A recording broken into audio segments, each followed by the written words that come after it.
Okay, today I'm at Brighton Racecourse on a glorious day with Mattie Batchelor.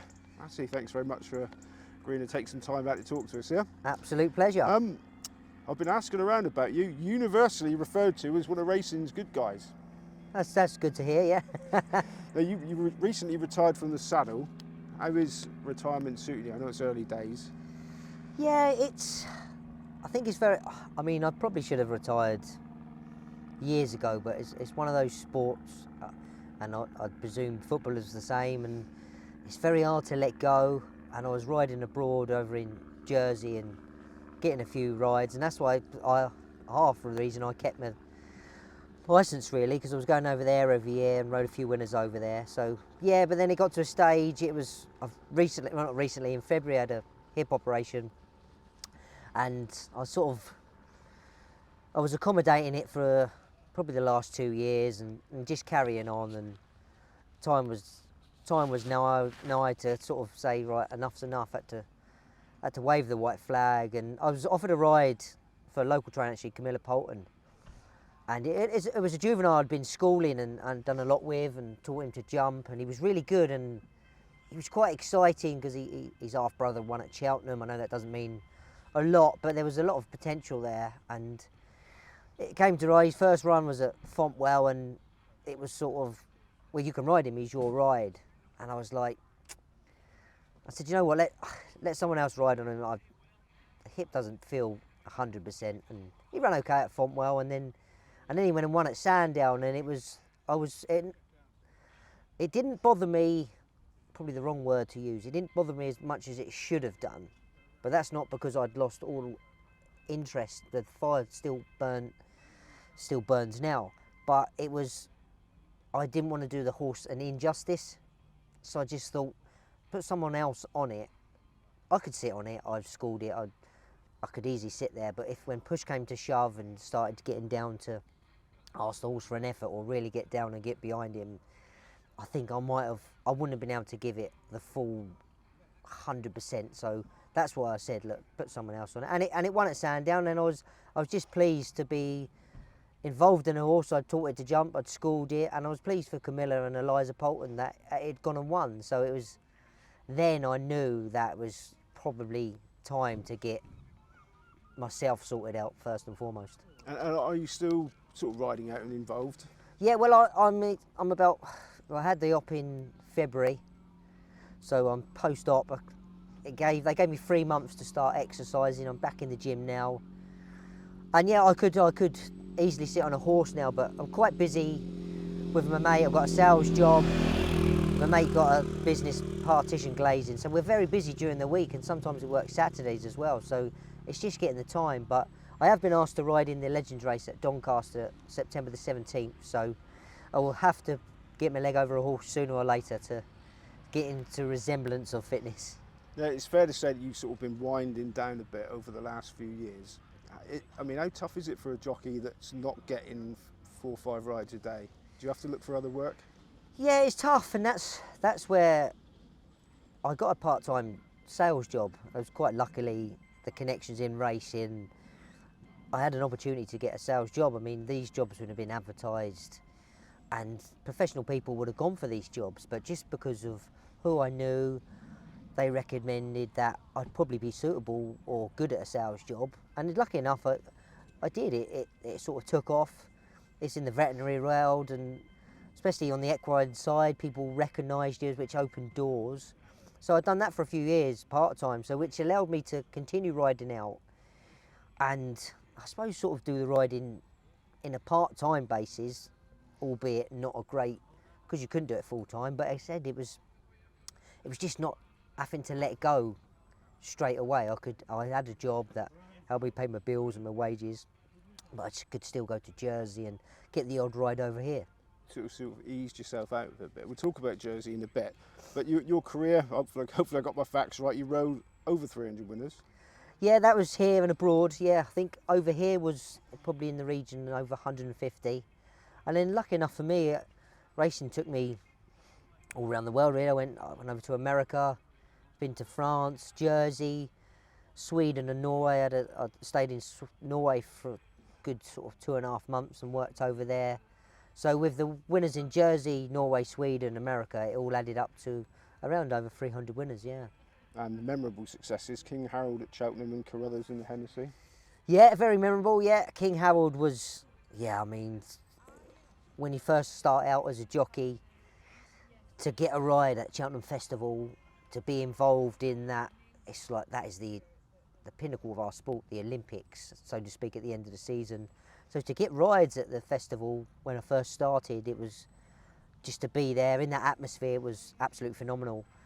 And then as you further your career, and sometimes you realise you sort of Cheltenham can be not a nice place to be. That sounds silly, but if you're on a horse that's not really got, you're just making up numbers, and there's probably horses that run there that are probably not really good enough to be there. So it can be a horrible place, like trying to get room in a race and trying to get space. And so then, like later in your career, you think, well, because there's loads of other meetings on that week, so you could probably go somewhere else and get maybe 2 or 3 or 4 rides. So sometimes it's better off going there for 4 than going to Cheltenham for 1. And then obviously King Harold came along, and like he had a building up to the race at Cheltenham. He was entered in 2. He was entered in the what was called the Sun Alliance then, and he was entered in one of the new races, the novice handicap chase, on the Thursday, and we didn't know if he was going to get into that race. And last minute we got in, so we scratched from the Sun Alliance. But all his form leading up to that was good form. He had an engine. He was a bit clumsy early on in these stages, and I did lose the ride on him early. I rode him his first time. I'd rode him over hurdles, rode him first time over fences at Newbury, and he fell.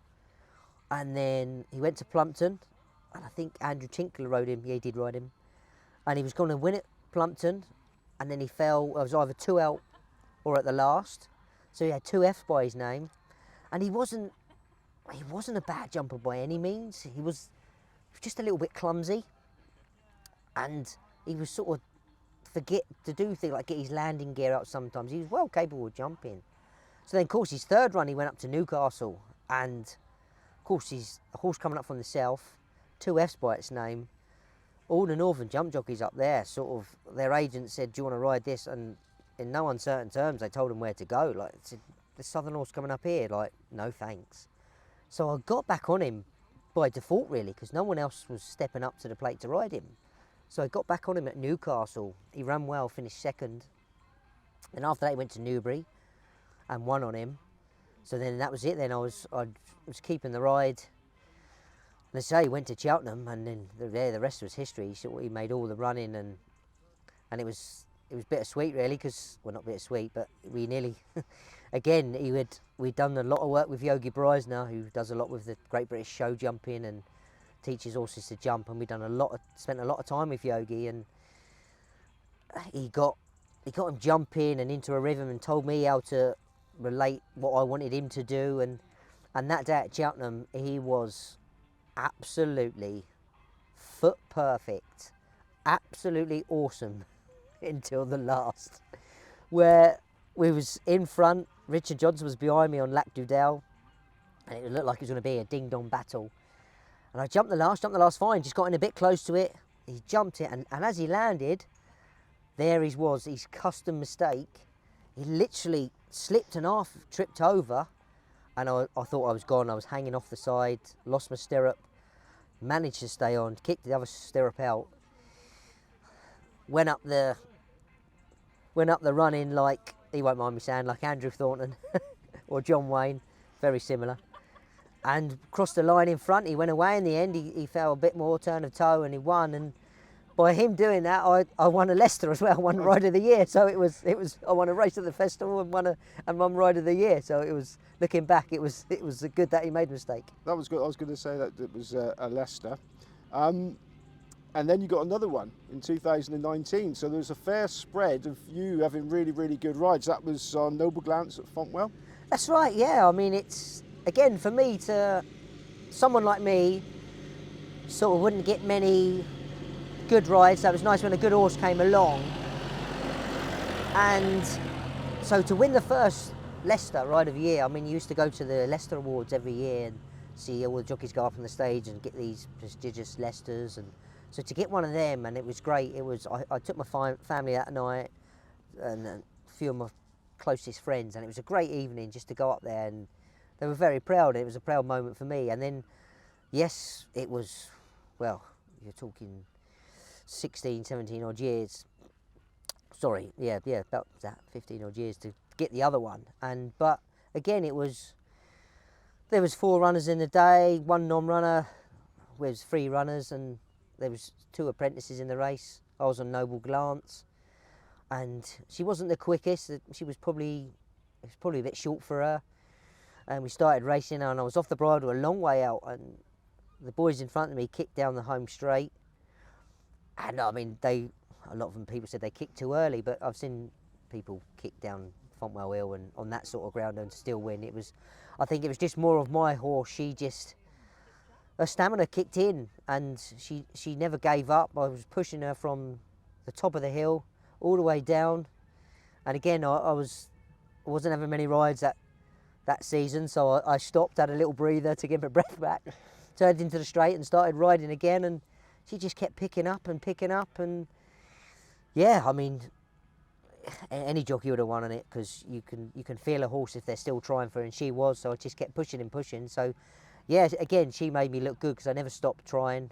She got up and won on the line, so that's it. It went mad, and everyone said, "Oh, what a great ride! What a great ride!" The other boys got a bit of sticks. They said they got racing too early, but I don't stand by that. But at the time, I did say to them I would have won on any of the 3. Now, there was 14 years between those 2 rides, so you're obviously a very good jockey for all that time. You got they sort of bookmarked. Yeah. Now, obviously there's a lot of jockeys, and only a very, very few make the absolute top flight. I mean, do you think that there's an element of luck in who gets to be at the very top, and maybe some people don't get spotted when they should do? I think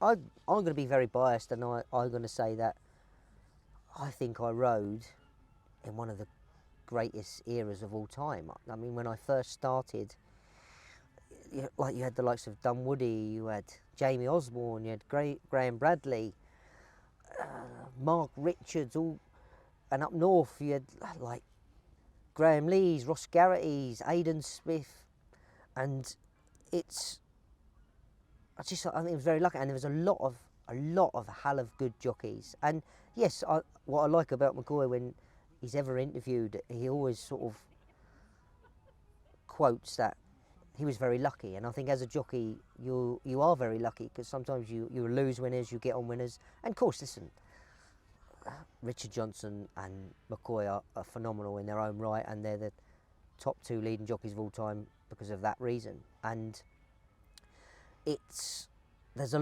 think there was a lot of strength in depth in jockeys, and I'm not including me in that in any shape or form. I will openly admit I started racing very young. I didn't start learning to ride till I was 15. I literally, the camera can't see, but I literally lived 600 yards down that way, and I never knew Brighton had a racecourse. I used to go to school on top of that hill over there, come back, play out in the street, and never knew what a jockey was until I was 15, 16.